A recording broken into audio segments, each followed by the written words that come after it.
Alright, thanks for sticking around, guys.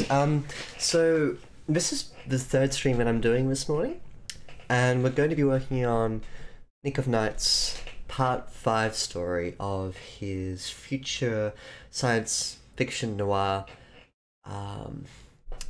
short story series that's based on a writing prompt. So if you're joining us right now, you'll be joining right in the middle of like a multi-part edit that I set up this morning. I didn't expect to do so much today, but I think that now that we're in a bit of a swing and a flow of how Nick's writing his story, I find myself just making sort of shorthand suggestions in how we can sort of change the structure and everything, and without having to sort of unnecessarily repeat myself for different sections. So it's been really fun doing this and getting quite a lot done, which is really good. So first things first, this is the link to part 5, which is what I'm going to be editing. If you haven't seen parts 1 to 4, you can also follow this link and grab the other stories. But this is a story that's originally based on a writing prompt, which is: everyone is immortal in the distant future. To keep life interesting, most people reset their memories every few centuries so they can experience life anew. And this story follows a detective called David, who's been tasked to investigate a murder inside the company that's responsible for this skimming process, the reset where people's memories are just wiped away. And it's then evolved into a bit of a sort of intrigue about Juliet, who is the company director, and her involvement in a potential cover-up about the nature of skimming and of the current state of humanity. So right now, the two characters, David and Juliet, in the process of investigating this murder, are on their way to an underwater facility called Eden, where the murderer, who's called Eisenstadt, sort of led them there. Eisenstadt murdered the psychologist in this company that's responsible for the skimming. I think Eisenstadt was he ran afoul of a skim that went wrong. There's a lot of intrigue here, and Juliet's involvement in it is currently a bit murky, and David the detective has turned against her. I hope that was a decent description of the last 4 parts, but if none of that made sense, I'm very sorry. Go back and read part 1. You can find it on Nick's subreddit here. Just follow that link, go into the subreddit and find the first part of this story. Now, so part 5, I have, let me just check and I'm still up. So YouTube, Twitch is there. Yep, the link's coming through. I am streaming. Update to part 5. Yep, good. Hello. Thank you to DLACC. Alrighty, let's get that back up and going. Good. I'm excited. I was tossing up and turning in my head when I was getting water, whether or not I should have just cut it short today and be like, no, we've had enough, let's space it out. But I'm excited. I really want to know more about this story and where it's going. I think we can polish this off within an hour and give it a good edit. Yeah. Which is good. So let's dive right in. And then after this, we've got parts 6 and 7 and an epilogue, which I'll split perhaps over the next 2 to 3 editing sessions. Yeah. So let's dive in. Here. This is part 5 that I copied over into Google Docs. The water is like syrup. Part 5. The water is like syrup. Part 5. Good. Okay.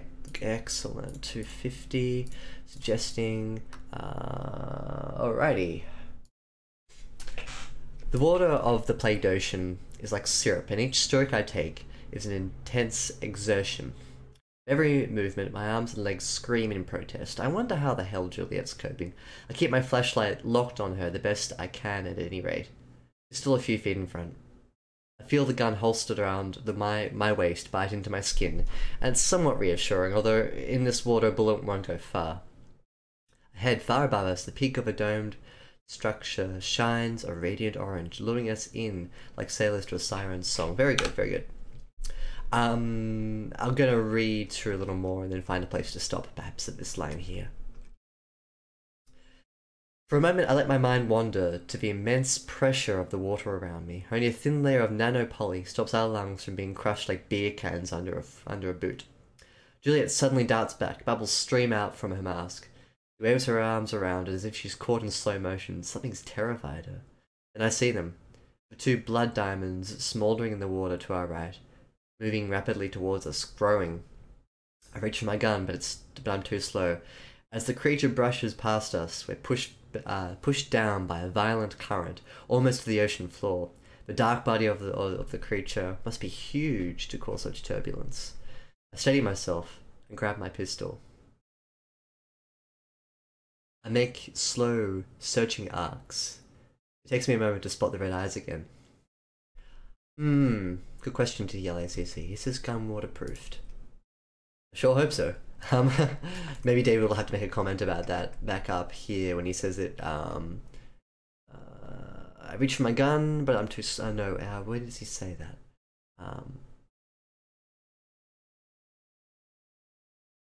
Although in this water, a bullet wouldn't go far. Here you probably want to make a note about its waterproof nature. I wait for it to draw near. It has to be so close. My bullets might as well be stabs of a dagger in this water. The eyes are growing rapidly. I wait. Just before the eyes reach me, the creature changes direction and darts away into the darkness above. We wait a few minutes, barely daring to breathe into our masks, but it doesn't come again. I holster my gun and tap Juliet's shoulder. I point to the dome structure and try to explain that we are near to the entrance we saw from the sub. I nod encouragingly, and finally she begins to swim. We reach the black archway at the base of the dome.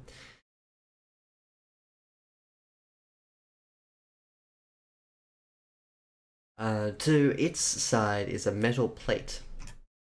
I push my hand against it and mutter a prayer beneath my breath. The plate falls inward, and the archway lifts open. We're sucked inside a narrow chamber, along with 100 tons of the plague sea. The door closes and the water begins to drain. After a few minutes, it's gone completely, and Juliet and I are standing, dripping on a gridded floor in a black tunnel. The lights are almost blinding as the doors, the other end of the chamber, lift. We glance at each other, nod, and take our first cautious steps into Eden. Alright. First things first, is the gun waterproof? Get David to comment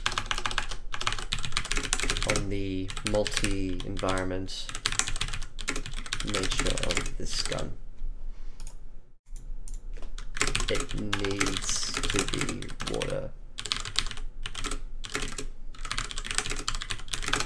That'd be a very odd gun to be waterproof like that. So you gotta really have a think about whether that's an appropriate thing to keep. Like, sure, you can you can engineer a kind of gun like that, and by engineer I mean fabricate. Which doesn't, sorry, so that's not helping, is it? I mean, look, this is a sci-fi story, you can do what you like, but you need to keep the logic inherent within the story consistent. So if David's gun is waterproof and pressure-proof, then yeah, just say it is and we'll believe you. Okay, here in the opener, we've got the water of the plagued ocean is like syrup, and each stroke I take is an intense exertion. With every movement, my arms and legs scream in protest. Oh, get rid of that. Give me a sec.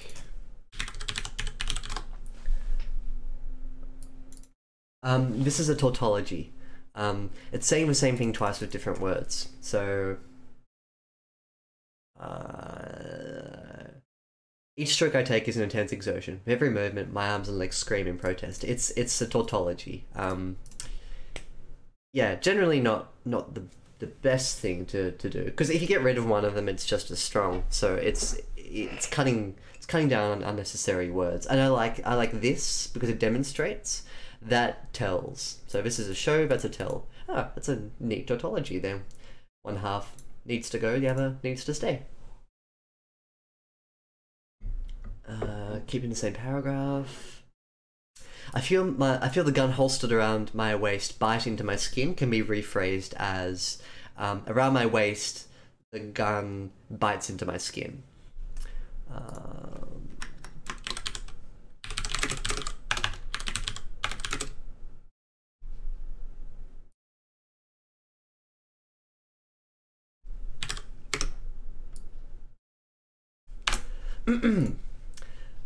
Around my waist, I feel my gun biting. Oh, that's my 3 times though, so I feel the gun, which is fine. You can keep the gun. Around my waist, I feel the gun bite into my skin. Bite through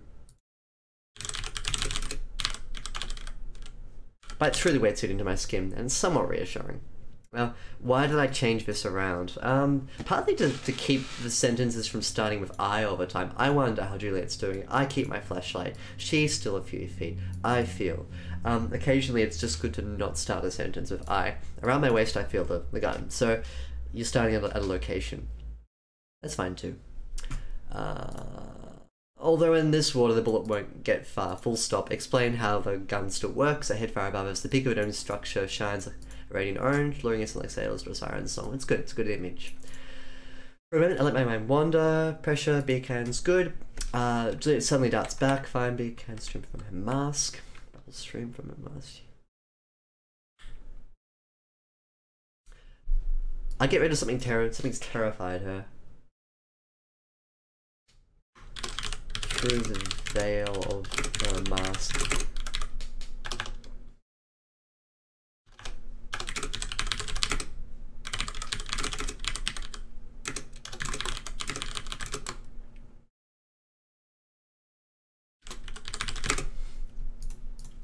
Make it a bit stronger. Through the veil of her mask, a horrible spectre of fear, wide eyes, horror. No, I mean this is getting to tautology territory too, isn't it? But wide-eyed horror.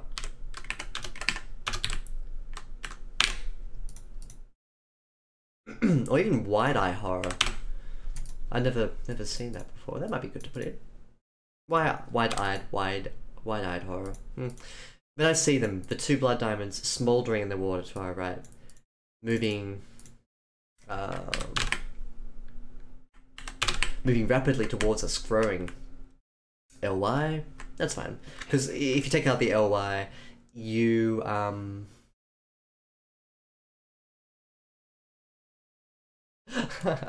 TTLACC, something you said in the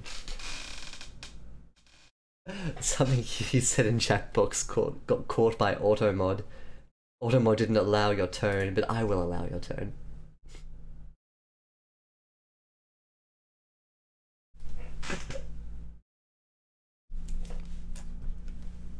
Is she calling her ugly? Maybe? Sort of, yeah. I can see how it can be interpreted like that. Given the context, I think we're in the clear. I think he still thinks she's beautiful. Or whatever we established in part 4. Sorry, the part before. Part 3.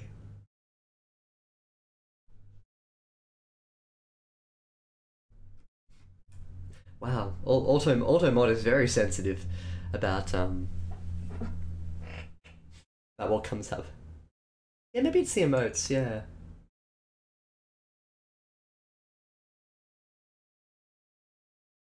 Although this is Twitch's Automod, so I don't know why. Anyway, doesn't matter. If we were to replace rapidly with something that wasn't, see, it likes the emote. If we replace rapidly with something that wasn't an ly adjective, we'd need more words to describe it. So keep it there. It's nice and condensed. I reach for my gun, but I'm too slow. Get rid of the comma. As the creature brushes past us, we're pushed down by a violent current, almost to the ocean floor. The dark body of the creature must be huge to cause such turbulence.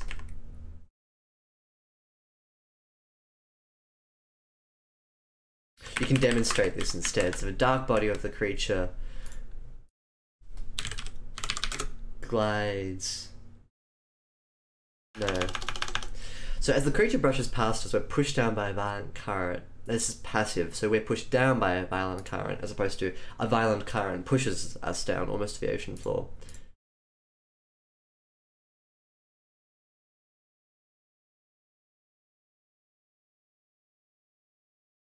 You could get rid of this,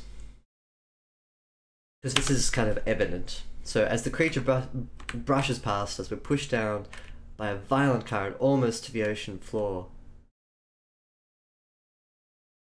Maybe describe, David,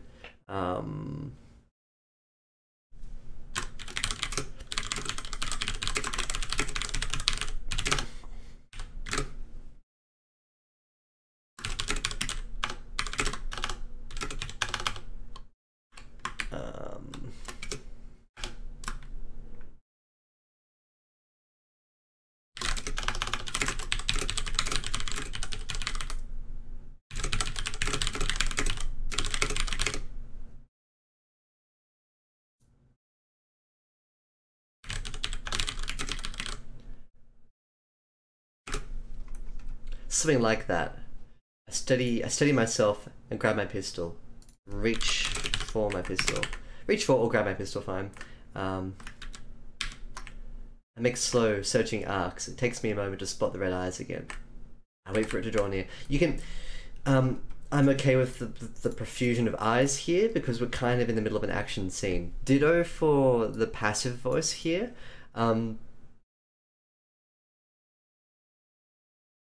No, let's fix it. A violent current.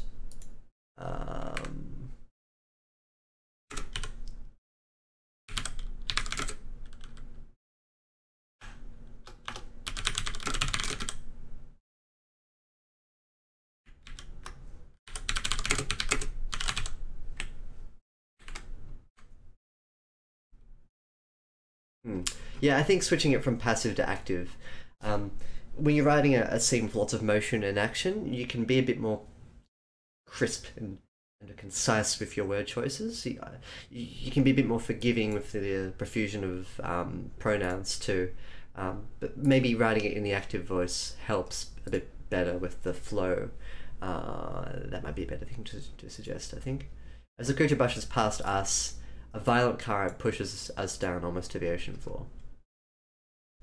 Same paragraph. There's a lot of eyes here, but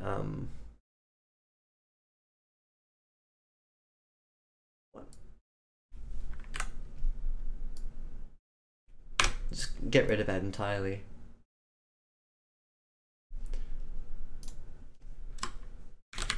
So yeah. Oh wait. It has to be close.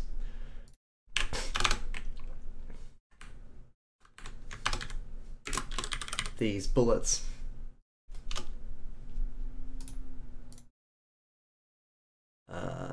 These bullets might as well be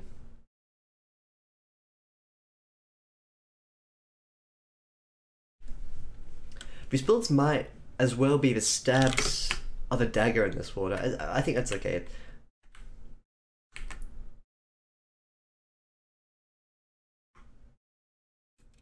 You can even repeat, I wait. No. There. As are growing rapidly, I wait. Yeah, I'd repeat, wait. Sorry, I'd repeat the I. That's good. Like, I wait. I wait. Good. But just before the eyes reach me, the creature changes direction and darts away into the darkness above.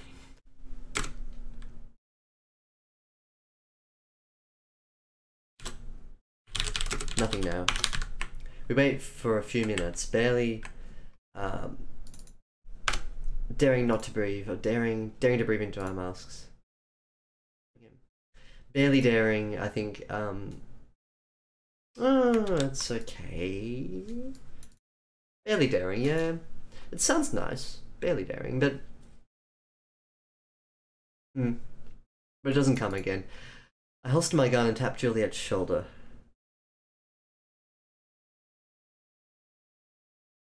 Barely daring is an unusual ly because it's a very complete word. Instead of being vague, it actually adds a lot to the sentence. That's just my personal opinion, I guess. I holster my gun and tap Juliet's shoulder. I point to a dome structure and try to explain near the entrance we saw from the sub. I nod encouragingly. Finally, she begins to swim. We reach the black archway. The base of the dome, to its side is a metal plate. I push my hand against it and mutter a prayer beneath my breath. The plate falls inward and the archway lifts open. We're sucked inside a narrow chamber along with 100 tons. Yeah, that's how you spell tons. No, you can spell it either way, whatevs. The door closes and the water begins to drain. After a few minutes, it's completely gone, and Juliet and I are standing dripping on a gridded floor in a black tunnel. Maybe describe the darkness, the dank interior, how it feels on their wet-suited skin. We've had quite a lot of functional movement here. This is one of the first parts in the story when where David and Juliet are really moving somewhere and actually doing something. I think from the ruby-eyed monster, I kind of imagine it like a snake, but we don't have a solid description of what it really is. I don't mind that. I don't mind, but it's a bit hard to see. Given the nature of its of the Black Sea itself, it sort of makes sense that what we know about it is the two lights and its presence, its mass. So I think he's actually described it quite well in a very lean sense. This feels quite functional, but there's no really exciting way that you can get from characters from A to B and into the dome. Like, it's like pulling out a tooth in a sense. It needs to be done. You do it quickly, you do it concisely, and then you get to the good stuff. But as soon as we're inside and we can, take a breath and be, okay, now I can start to sort of weave a narrative again. The light's almost blinding as the doors at the other end of the chamber lift. We glance at each other now and take our first cautious steps into Eden. Then build up suspense to the opening of the doors. So I'd like us to get here. So before this point, the writing was lean and functional, which serves us quite well from getting the characters from A to B. Also a good touch to introduce the action scene. Now that our characters are somewhere special and out of harm's way,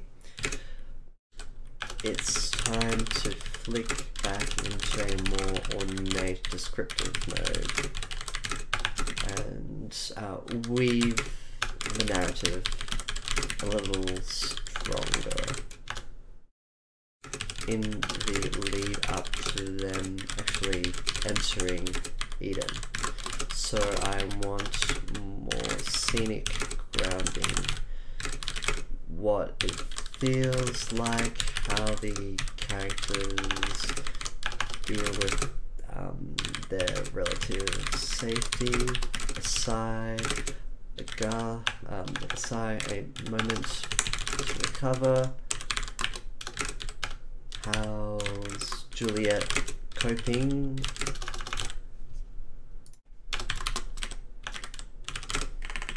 Etc. etc. There's a lot of room here for that. I feel as though because we've just come out of a scene where it's very functional A to B, I want there to be that moment where the narrative just takes a deep breath and goes, "Oh, holy shit, we nearly died, didn't we?" And David and Juliet can start to live again. They can start to look at their world around them and describe this weird tunnel that they're in, and how Juliet rips off her mask and goes to the side of a wall and breathes heavy. You know, that's kind of what this scene needs. I want to see Juliet rip open mask and rest a hand against the wall, breathing deep, etc. Like those sorts of character things, especially after the functional nature of the previous scene. We need some life breathed back into the story. So the point here is that you shouldn't write functionally. The point is that when you do, you need to counteract it with a bit more flowery language. Okay, so I'm going to go read the next section. I'll read through a little more.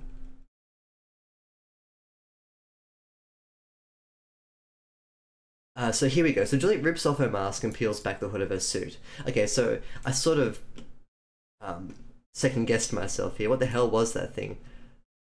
I'm not sure you want to know, I say, as I remove my own. Let me have a think about this.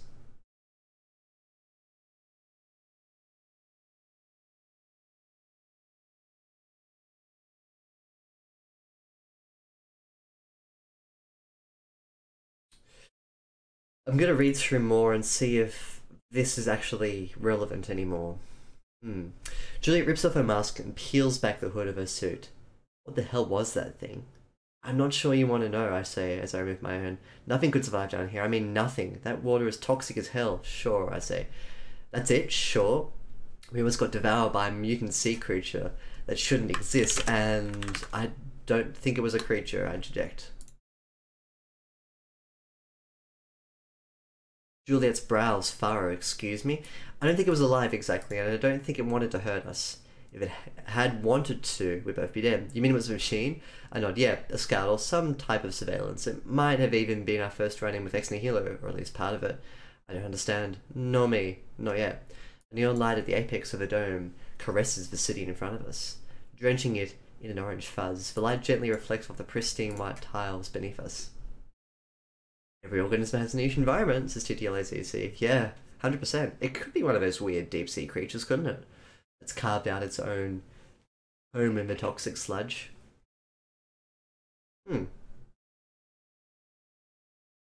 David certainly seems to think that it's part of Ex Nihilo, though. Something to keep in mind, though. If Nick wants to introduce any sort of weird sea life, it's actually life. I don't see a single damaged or even soiled tile.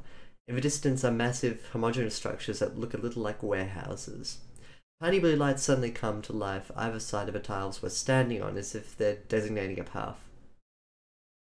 I didn't realize paradise would be so clinical, Juliet says as we began walking along it. You noticed the light up there since we came in, I ask. Juliet looks up, covering her eyes with a hand. What about it? It's a deeper orange than when we were in the sub. Almost red, like a sun? With the sun?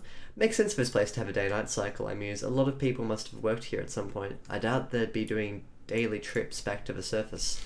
The path soon splits, but in the intersection between paths is an ornamental pedestal. White rock on its surface is fissured by dark veins. Marbles, Juliet, as if in awe. I shrug. I guess you know. There's a blinding eruption above the pedestal. I step back, snatching my pistol from around my waist and squinting at my target. I don't think that'll do much good, says Juliet as she calmly places a hand on my shoulder. I begin to see it now, the light is coalescing, colours flowing and merging as they begin to form a single image. Welcome to Eden Research Facility, says a softly spoken lady hovering above the pedestal. Complete the formation before introducing dialogue. Because otherwise, I don't know what's speaking.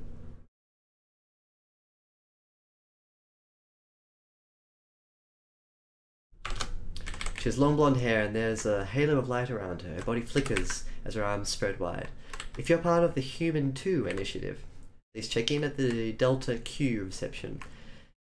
The Memory Rebirth team, please visit the Gamma Q reception if you're a member.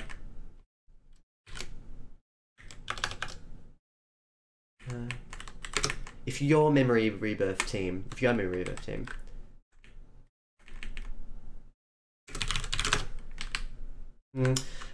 see Nick's problem. If you're a member of the Project Elixir, please visit Sigma Q. You'll be assigned living quarters upon arriving at a designated reception. Finally, if you're one of the lucky few, congratulations from all of us. Please make your way to the Epsilon Q. We just so hope you enjoy leaving it in. The hologram's colours begin to leak into one another as its form melts and shifts into a rectangle. Where a woman had been only a few seconds before is now a holographic map of the entire city. Let's go back. Juliet rips off her masks and peels back the hood of her suit. Now this is coming straight from...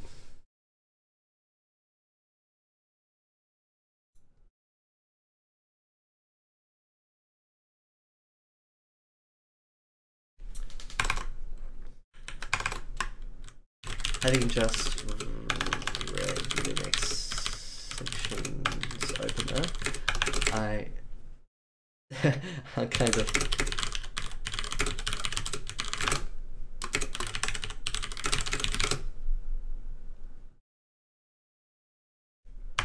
So,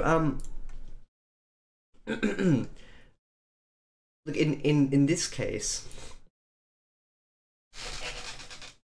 sorry, excuse me, I'm gonna just take a second. 1 moment.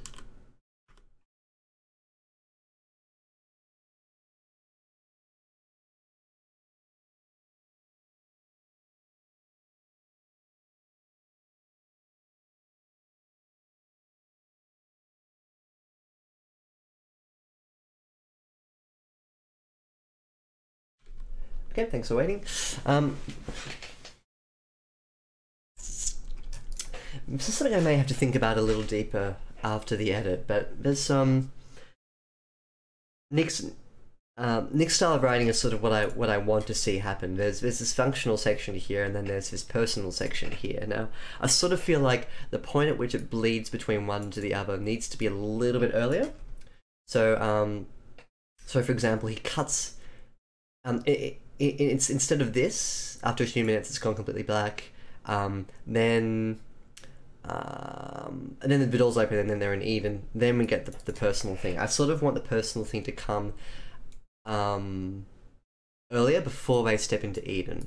So I want this line to be kind of here, and then the doors open. Like Juliet rips off her mask. They see the city. I think the division needs to be here, not here. That's going to be difficult to type down without it being quite messy, but I know that Nick actually watches these streams over replay. So Nick, when you get to this part here, I guess what I'm really explaining is what I wrote down before, but why do I feel like it would be better served here? So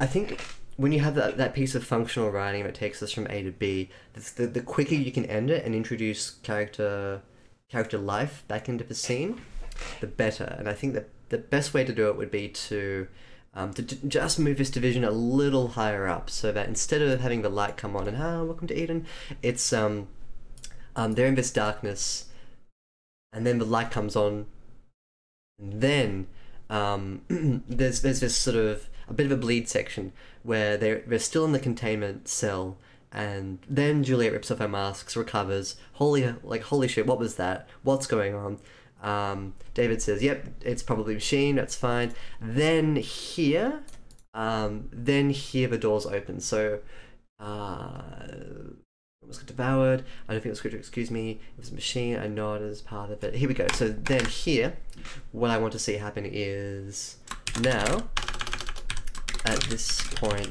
the containment cell opens. David and Juliet step out, and they see Eden for the first time. I think that has a bit more narrative excitement to it as well. It's a really small change, because effectively all you're doing is moving that down and moving this up, this section, this line here. So end with the light. Start with David and Juliet talking in the containment section. Doors have not opened yet. Slow. It's a little quick what's happened here so far. Slow the narrative down. They're out of danger. They're in this holding cell. Bam! The light comes on. New section. They're still in this containment section. David and Julia then begin to speak to each other. David starts to narrate with more narrative depth. And then, after they've had their spiel with each other, then open up the doors and step into Eden. That, I think, has a bit more of a structure to it, rather than this. I actually quite like this, and I think if you wanted to ignore my suggestions here, the story would be good too. I like how it ties itself up neatly, and then we have the new narrative section. I feel though that extending it out a little bit would help you. Just in slowing down the narrative pace and giving the reader a bit of time to take like a deep breath after almost having two characters get eaten by a mechanical thing. Okay, a neon light at the apex of the dome caresses the city in front of us, drenching it in an orange fuzz. So here I'd like you to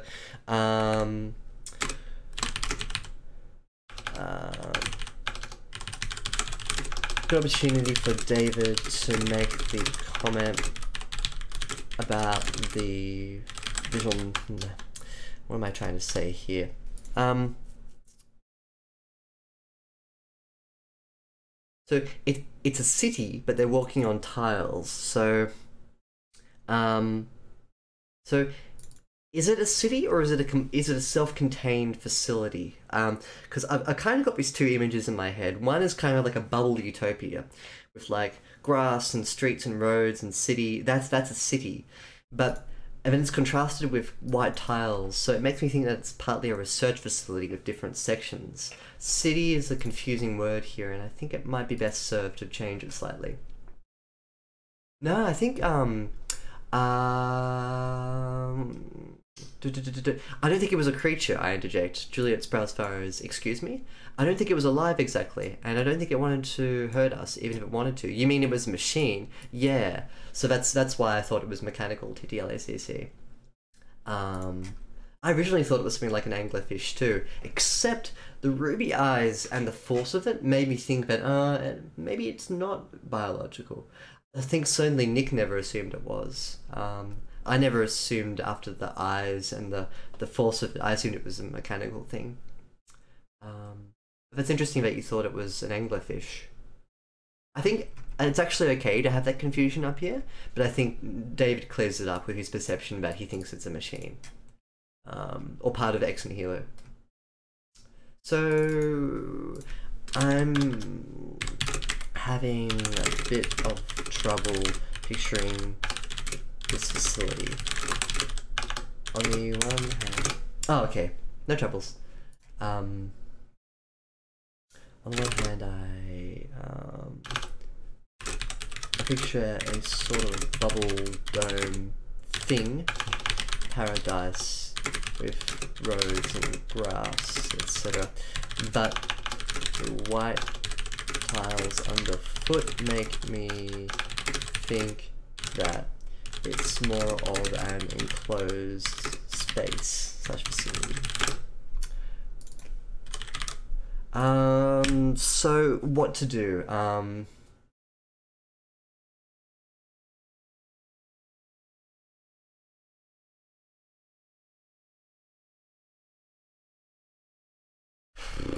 This probably needs to come up first, so, well, not even commenting on the tiles, but just giving us a solid description of where we are. So, a neon light at the apex of a dome caresses the city is, I think Nick's gonna have to think about how to introduce the city to us in a way that feels a bit more visually impactful.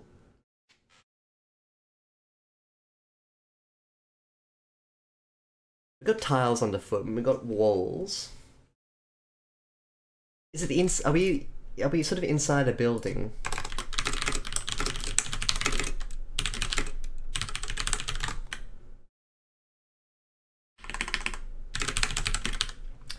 Gosh, the thing I'm comparing it with is that facility in Fallout 4 with I don't remember what Fallout 4 was. I don't remember much of Fallout 4, but I remember that there's this facility where, spoilers, main character's father, or someone who's claiming to be his father, is there, and they're in some sort of singular facility. The other thing I'm thinking of is Bioshock, is a Bioshock-like city, like a city on the bottom of the city, a city on the bottom of the ocean, but a bigger dome around that city. So I get that this is big, but I'm not sure how big. I get where it is, but I don't get what's inside it. So I think Nick's gonna have to have a little think about how to visually describe what this place is. The massive homogeneous structures that look like little warehouses in the distance doesn't make sense to me in my mind. I still haven't got a good grasp of where we are. Tiny blue lights suddenly come to life, either side of a tiles or standing on it as if they're designating a path. That's fine. Clinical, good. You notice the light up there since we came in. It's a sun, day-night cycle. Splits, but in the intersection between paths is an ornamental pedestal. So we've got paths here, and when this scene was going on, I sort of imagined that they came up to like a little grassy section beyond them, and there's a path that splits. Now, alternatively, this could be, if it's a single facility, they come up to a split in a path, and there'd just be walls in the ceiling. But I don't know. I don't know if this is an open plan facility or if it's a why is this important? Because without a solid grounding, I'm constantly having to juggle in my head what this place looks like, and I don't want to do that as a reader. I want a description. I don't particularly care either way which one we go for, but I need something that makes me think, yep, I know where we are. And that's what I'm after. So marble, as if in awe, and then he's going to play that off like, oh, it's as if you haven't seen marble before. There's a blinding eruption above the pedestal. Step back, empty my pistol from my most and squinting at my target. Colors flowing and merging as they begin to form an image. Complete the formation of the image. Use the blonde AI or virtual intelligence before introducing a dialogue. Yeah. Okay, so TTLACC says he thinks it was a bit like Bioshock, but the Modus part wouldn't make sense then. Yeah, I agree. I sort of imagined a bit of a... At first I imagined a bit of a Bioshock too, and then I corrected myself into a facility. I just don't know how big this place is. If it's an Eden, like if it's a real city, or if it's just a single facility. I'm not sure. Yeah, so I think Nick might have to think about that.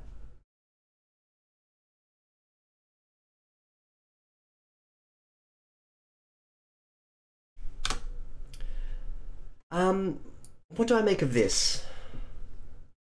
It gives me a sense that there's a lot going on inside this facility. There are different sub-projects in different areas going on, which is good. I like the lucky few. That sounds ominous.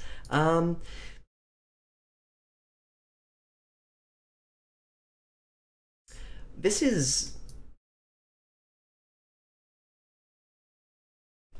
Maybe this can be rewritten so that it's not so catch-all. It's a bit like... Maybe she tries to scan the... so the problem here is choosing new ways to describe. If you belong to X, please do Y. Maybe instead get the virtual intelligences to try and scan them, and then suggest they go to a reception area or to area X if they are Y.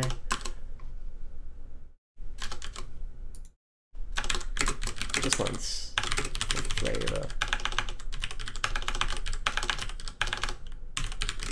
Maybe keep the lucky few line here.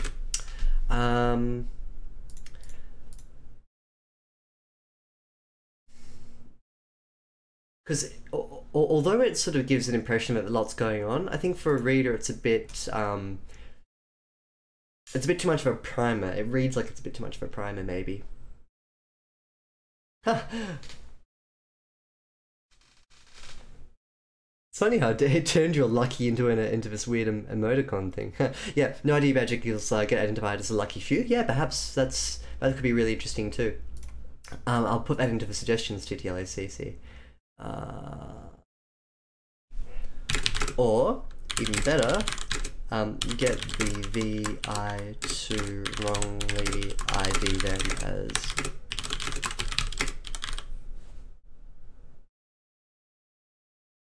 That's right, yeah, like it tries to read like a retina or an implant, yeah.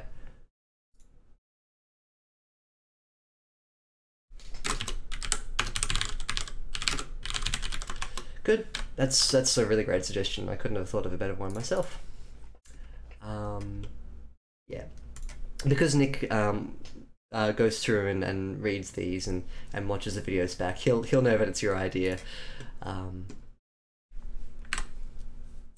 Good. So I can't claim all the credit. Finally, if you're one of the lucky few, congrats. Okay, the hologram's colors begin to leak into one another as its form melts and shifts into a rectangle. Where a woman had been only a few seconds before, a holographic map now displayed the entire facility. You don't have to say is now a. Where a woman had been only a few seconds before, a holographic map now displayed the entire facility. Fine. It's surprising that, like, this is written in such a way that makes me feel that Nick has never, that David, the character, has never seen a hologram before. Written in such a way that it makes me feel that David has never seen a hologram before. Is this right? That's just the impression I get. You can make him be a bit more blasé about it too, or a bit more functional.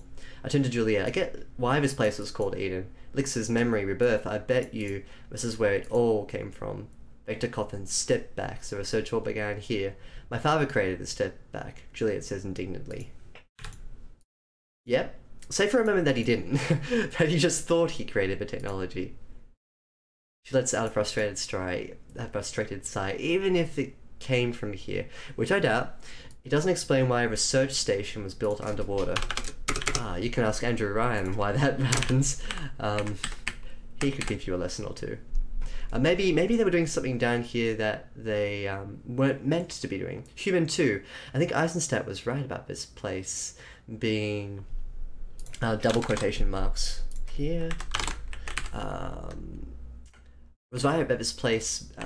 I think Eisenstadt was right about this place being to do with cloning.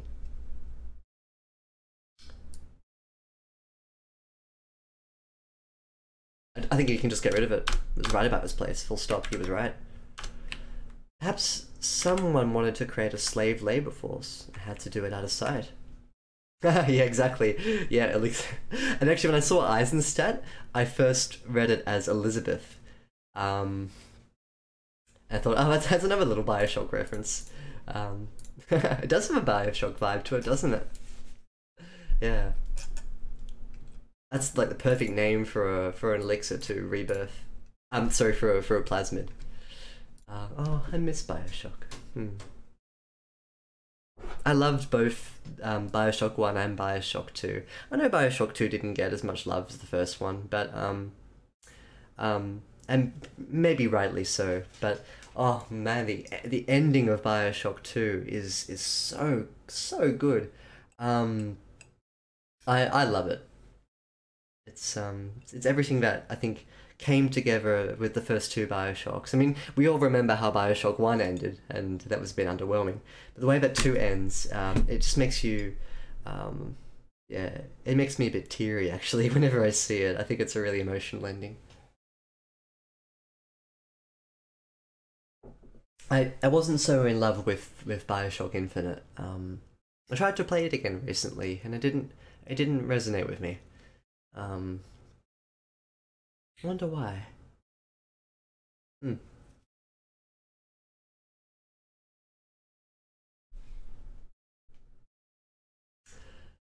Juliet shakes her head. You wouldn't use clones for labor. You'd use subservient AI like we do. Androids will always outperform humans, cloned or non-cloned. She's right. I scratch my chin as I consider, okay, how about this? Maybe humanity was on the brink of global extinction. This research facility was a large last-ditch gambit to kickstart the population. Hell, maybe the surface was uninhabitable when this was built. You only need to look at what they did to the sea. Maybe, Juliet says. Perhaps we knew we were going to become extinct. When the time was right, the technology down here would bring us back from the dead. Maybe, Juliet repeats, suddenly even more unconvinced. Good. I like that. I look up at the map. The facility is vast. Hundreds of marked... Here you go. Hundreds of marked hundreds of marked buildings divided into a dozen different sections. The center of the complex is a green circle, Garden of Eden. It takes me a few minutes to spot what I'm after. Building 93J Alpha Q, I say, pointing to a cherry red section on the right of the map. That's where Eisenstadt will be, if he's here at all. What makes you think that? I spout off the code he'd given to Omen.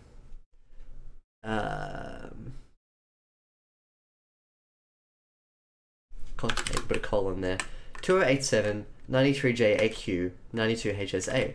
Julia looks at me. Her lips creased in a slight smile. She was impressed.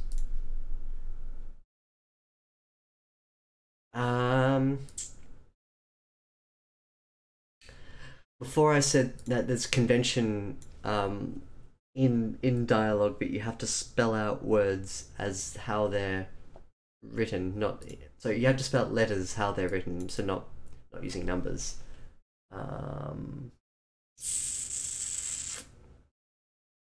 So what I'd actually do is not get him to say it like that.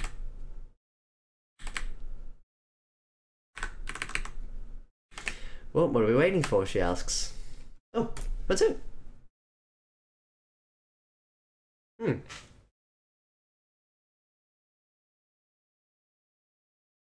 One thing to keep...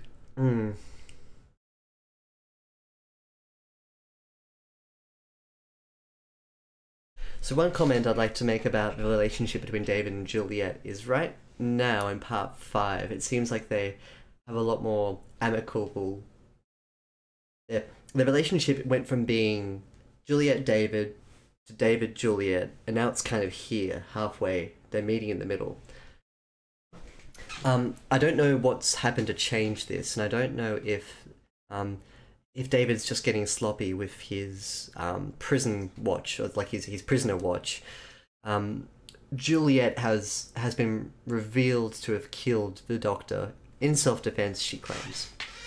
But I don't know why David now suddenly trusts her to move around. Their relationship seems a lot more amicable now than what it should be. So maybe Nick, have a thought about how you might like to either change that, or if you want their relationship to normalize with each other, to iron out the differences, then get Juliet to help David out during when he's being pressed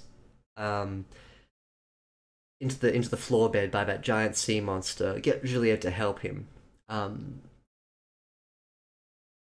If she can demonstrate that she means him no harm, then that will help to equalize their relationship. So yeah, have a think about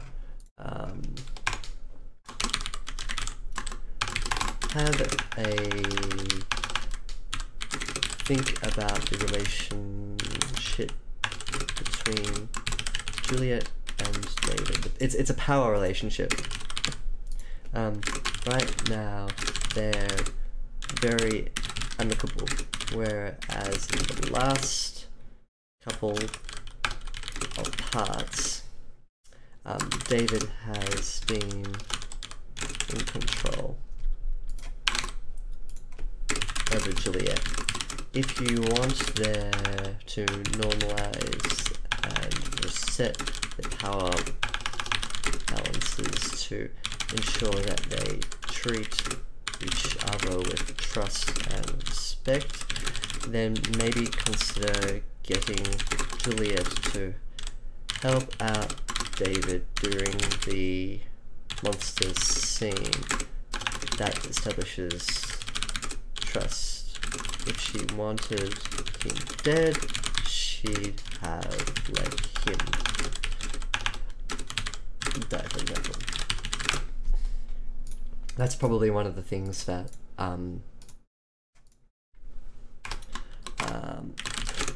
also I think a more grounded description of the facility city itself is needed. I'm having a bit of trouble reconciling where we are. A city, suburb, insular facility with walls and low ceilings, branching paths, etc. Are we in Andrew Ryan's? The city was called Rapture, or more of a closed in space. I'm guessing the former, but with more technology. So help. So when David and Julie first see the city properly, make sure to. That's a good idea. GTLACC.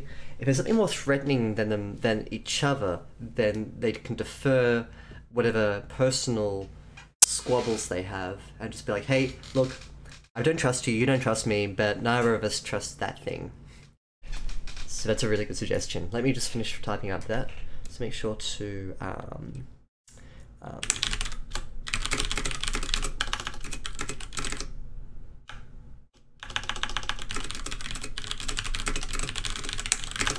the hologram thing was good.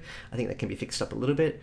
The marble where it comes up from, with the light exploding from it, I think that was a bit of a funny turn of phrase. No, I'm gonna put down TTLAC suggestion here.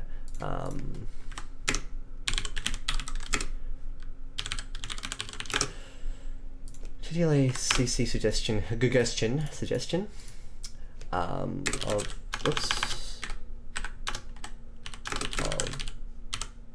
unifying them by providing a common threat is a good one. Whether it's the sea monster or something inside the dome, they need to look out for each other. The one thing I now want to comment on,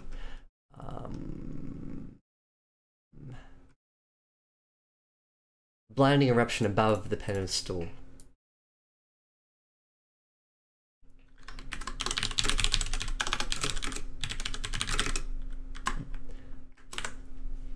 A blinding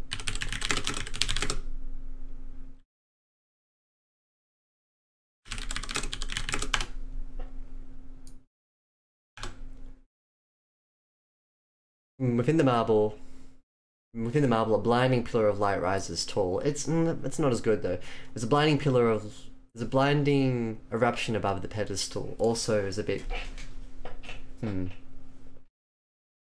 Is tainter an aphrodisiac?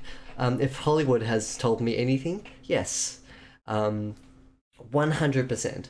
Like, you have dangerous scenes, stuff explodes, and you got your two characters together, and they're pressed up against each other to protect themselves from a shrapnel explosion. The bad guy's dead. They proceed to make out. Like, 100% of the time, you're guaranteed to get a smooch from it. So, yes.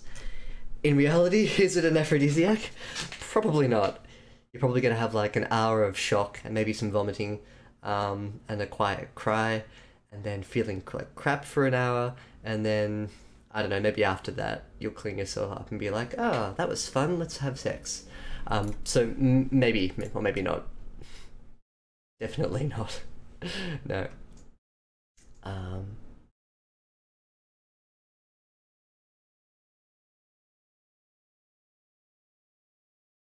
We can even say a blinding pillar of light rises tall from the marble veins.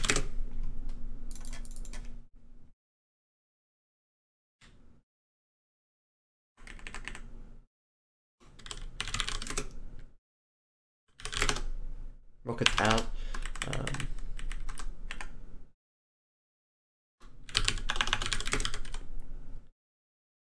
blinding pit of light cuts up from the marble veins.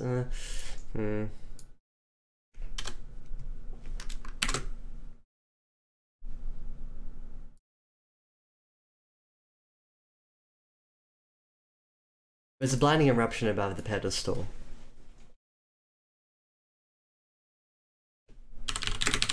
From within the pedestal. I'm happy to keep that there. Good, we're done. Yeah, well, that was a marathon session today. We had 3 parts. Really good. Really, really good. And I'm excited to see where we go next. So, this coming Wednesday at 9 PM my time, we'll go through part 6, maybe part 7 as well. And then we might leave the epilogue for Sunday again. And then we're all done. So, yeah, I hope these have been useful for Nick as well. Nick, if you have any questions about anything, let me know. Send me a message over Reddit. Yeah, but I can't wait to see how this ends. It should be really fun. Good. Alrighty. I think we're all done. So, that's one. Thanks for joining me again, Exiled Voice. We'll definitely see you next time. I'll be here.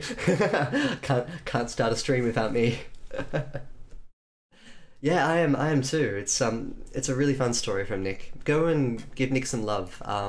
This is his subreddit. Bloop. Put it into YouTube as well for consistency's sake. Yeah, he's got lots of other stories there too. So, yeah. Thanks for stopping by again, Exiled Voice. Thanks to TTLACEC as well. It's always great having a second pair of eyes, just going through what I'm going through, picking out little things that I may have missed. So, yeah, thanks for that. And I hope you enjoyed it too.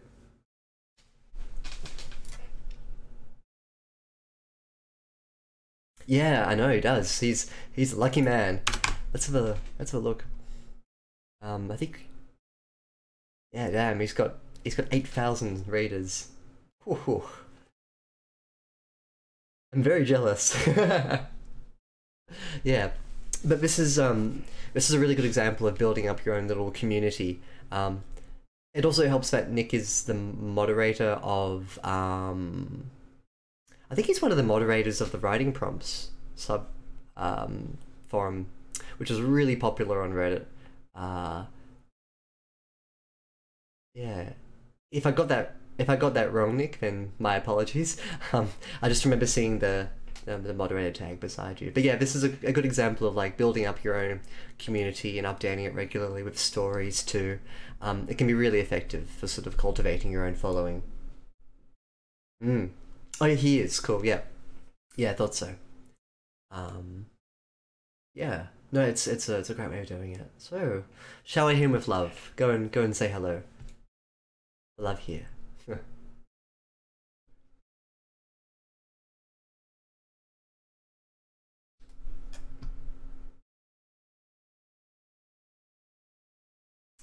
Alrighty, well, hope you both have a lovely rest of your weekend, and we'll see you on Wednesday for maybe the end of Nick's story before the epilogue.